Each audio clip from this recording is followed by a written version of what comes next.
Salam saudara-saudara yang terkasih dalam Tuhan kita Yesus Kristus. Bersama saya Yula Meneve, kembali kita akan ada dalam renungan singkat firman Tuhan sebelum kita beristirahat malam hari ini. Bapak yang terkasih, sebelum kita memulai, mari kita satu dalam doa. Kita berdoa. Segala puji, syukur, hormat, kemuliaan kembali naik ke hadirat Bapa di surga. Terima kasih untuk waktu yang Tuhan berikan bagi kami, untuk kami boleh nikmati sampai jam malam hari ini. Kami percaya bahwa semua yang kami nikmati, semua yang kami jalani, semua yang kami dapati hari ini ada dalam tuntunan dan kasih Tuhan. Saat ini Tuhan, sebelum kami beristirahat, kami ingin membaca merenungkan firman Tuhan. Tuhan berkati, sertai, sehingga bila firman Tuhan hari ini boleh menjadi kekuatan bagi kami. Di dalam nama Yesus Kristus kami mengucap syukur dan berdoa kepada Bapa di surga. Amin.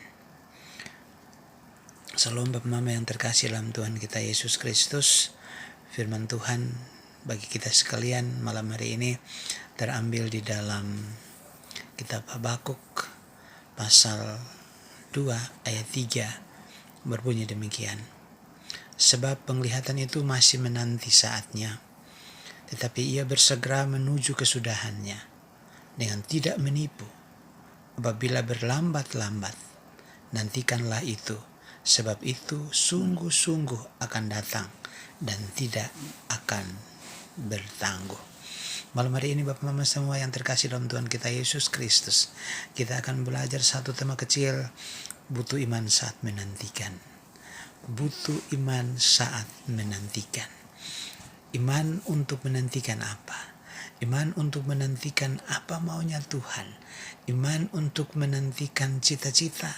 Iman untuk menantikan sesuatu yang telah kita doakan, yang telah kita naikkan kepada Tuhan secara sungguh. Semua yang telah kita naikkan kepada Tuhan harusnya kita beriman dengan begitu sungguh.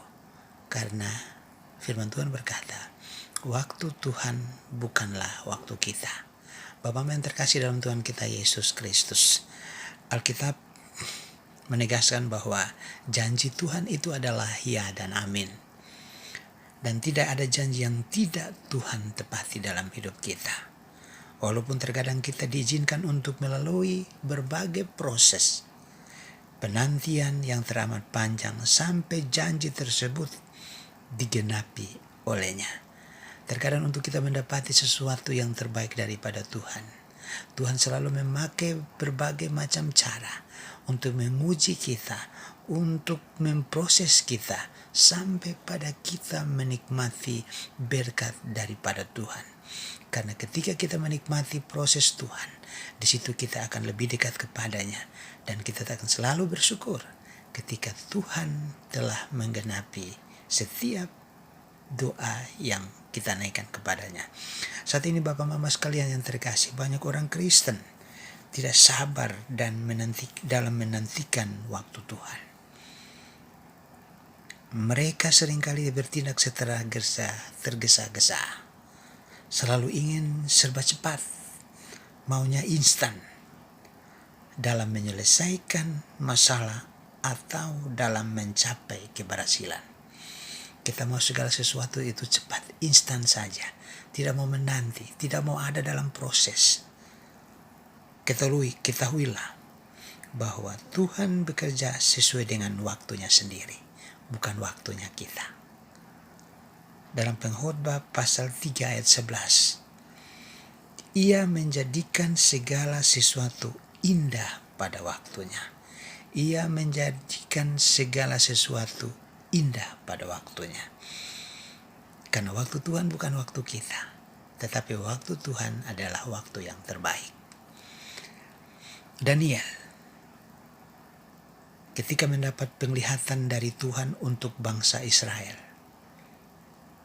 melalui firman-Nya, sebab saat itu bangsa Israel ditawan oleh bangsa Babilonia selama 70 tahun. Dan melalui firman-Nya Tuhan merancang pemulihan bagi bangsa Israel. Dapat Bapak Mama, Bapak Saudara terkasih baca dalam Daniel 10 pasal 1. Jelas di sana Daniel menerima janji firman Tuhan. Tetapi dalam kenyataannya apa yang Tuhan firmankan tidak segera terjadi. Apa yang dilakukan Daniel selama menantikan penggenapan janji Tuhan itu? Apakah Daniel merasa putus asa? Apakah Daniel merasa bahwa Tuhan telah mengecewakannya dan dia pergi menjauh daripada Tuhan? Tidak, Bapak Mama sekalian. Ia mengambil waktu khusus dan lebih khusus lagi dengan Tuhan untuk ia berdoa dan berpuasa selama 21 hari sampai janji Tuhan benar-benar dinyatakan.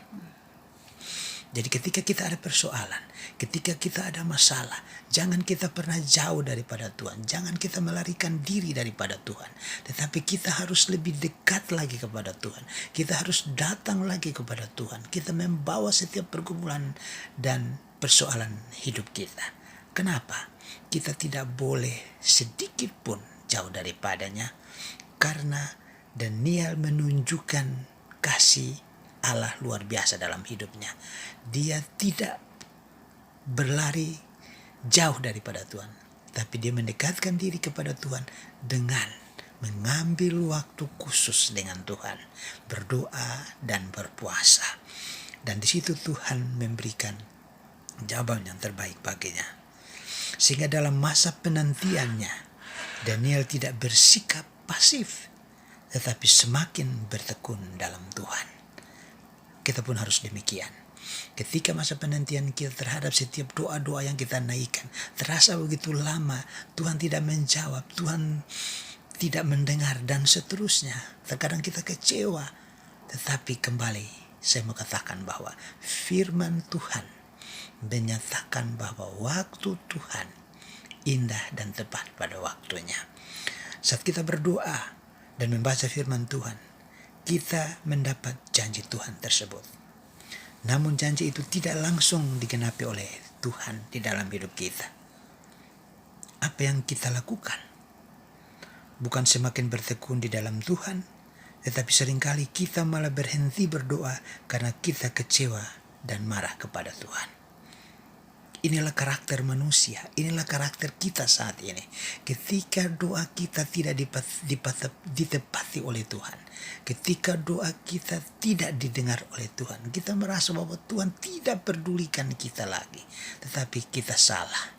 Tuhan selalu dan selalu mendengar setiap seruan dan doa anak-anaknya yang selalu berseru kepadanya.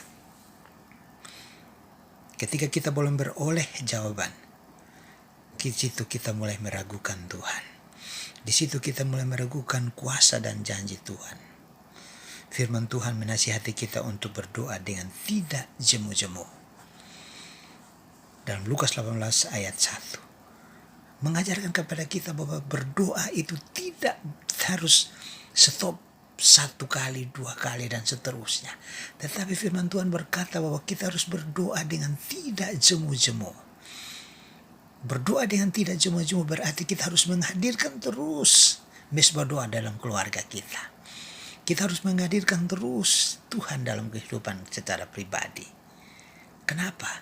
Ketika kita ada di masa-masa sulit seperti ini, yang harus kita lari, yang harus kita datang adalah kepadanya, kepada Tuhan. Karena dia di sana kita memperoleh jawaban yang terbaik, jawaban yang indah. Kita tidak bisa memaksa kehendak Tuhan untuk menjawab setiap doa-doa kita secara instan, sesuai dengan keinginan, sesuai dengan kehendak kita. Sebab waktu Tuhan bukanlah waktu kita. Sebab waktu Tuhan bukanlah waktu kita. Mari kita baca bersama Lukas 18 ayat 7. Tidakkah Allah akan membenarkan orang-orang pilihannya yang siang malam berseru kepadanya? Dan adakah ia mengulur-ngulur waktu sebelum menolong mereka? Firman ini menjadi kekuatan bagi kita, bahwa Tuhan tidak pernah mengulur-ngulur waktu untuk menolong kita. Tetapi Tuhan akan memberikan waktu yang tepat. Tuhan akan memberikan saat yang tepat. ketika kita datang dan mau berserah kepadanya. Daniel memberikan contoh yang terbaik. Ketika kita memperoleh persoalan, kita memperoleh masalah, ketika kita dalam prosesnya Tuhan, mari kita mengambil waktu lebih khusus lagi dengan Tuhan. Berdoa, berpuasa, menjadi sesuatu yang spesial bagi orang Kristen, orang yang percaya kepadanya. Karena di situ jawaban Tuhan akan ditepati. Tuhan Yesus memberkati kita sekalian. Shalom.